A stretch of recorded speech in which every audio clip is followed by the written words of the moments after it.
नमस्कार दोस्तों, हिस्ट्री गुरु में आपका स्वागत है। आज मैं एक बार फिर एक ऐतिहासिक और पौराणिक किस्सा लेकर उपस्थित हूँ। आज मैं आपको युधिष्ठिर की संपूर्ण वंशावलियों के बारे में बताऊंगा कि महाराज युधिष्ठिर के बाद कौन कौन से राजा ने और कितने वर्षों तक शासन किया और आखिर हस्तिनापुर का अस्तित्व या महाराज युधिष्ठिर के वंशजों ने कब तक हस्तिनापुर पर शासन किया। 36 वर्षों तक हस्तिनापुर में राज्य करने के बाद महाराज युधिष्ठिर को यदुवंशियों के नाश का पता चला तो उनके मन में वैराग्य उत्पन्न हो गया और वे अपने भाइयों व द्रौपदी सहित उत्तरी दिशा की ओर प्रस्थान कर गए। जाने से पूर्व उन्होंने 35 वर्षीय परीक्षित को हस्तिनापुर का राजा बना दिया। राज सिंहासन पर बैठकर युधिष्ठिर ने एक संवत प्रचलित किया जो युधिष्ठिर संवत कहलाया। राजा परीक्षित ने परम धार्मिकता, सत्यता और चतुरता से राज्य किया। इनकी रानी मत्स्य देश के राजा विराट के पुत्र उत्तर की कन्या अर्थात मामा की लड़की थी। एक बार राजा हिरण का पीछा करते करते वन में प्यास से व्याकुल होकर पानी की खोज में समीक ऋषि के आश्रम में पहुँचे। उस समय ऋषि ध्यान मग्न थे। उन्होंने उठकर राजा का यथोचित आदर सत्कार नहीं किया।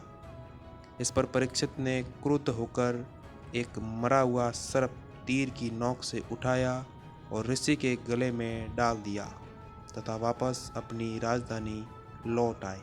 महाराज परीक्षित को कृष्ण देवपायन व्यास जी के पुत्र सुखदेव जी ने भगवान विष्णु की प्रशंसा और लीला गाकर सुनाई। ऐसा प्रतीत होता है कि तक्षक जाति के लोग राजा परीक्षित से शत्रुता रखते थे, क्योंकि राजा परीक्षित का एक तक्षक ने ही वध किया। उनके बाद उनके पुत्र जनमेजय ने राज सिंहासन पर बैठकर तक्षक जाति के लोगों से अपने पिता की मृत्यु का बदला लिया। जब आस्तिक नामक ब्राह्मण ने जनमेजय से अन्य शेष तक्षक के प्राणदान की प्रार्थना की तो राजा ने उनका वध करना बंद कर दिया।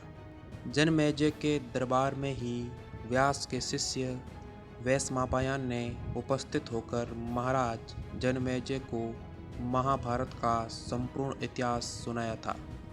जनमेजय के बाद उनकी संतानों ने 3 पीढ़ी तक हस्तिनापुर में राज्य किया।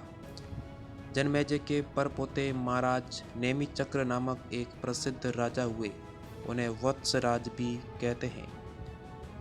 उनका अवंती के राजा चंडघोत की कन्या वासदत्ता से विवाह हुआ था। नेमिचक्र गौतम बुद्ध के समकालीन थे। उन्होंने अपने समय में विद्या और आचरण की योग्यता के कारण भारतवर्ष में बड़ा नाम पाया। मगध का शिशु नागवंशी राजा बिंबिसार और सारवस्ती का सूर्यवंशी राजा प्रसेनजित इसी वत्सराज के समकालीन थे।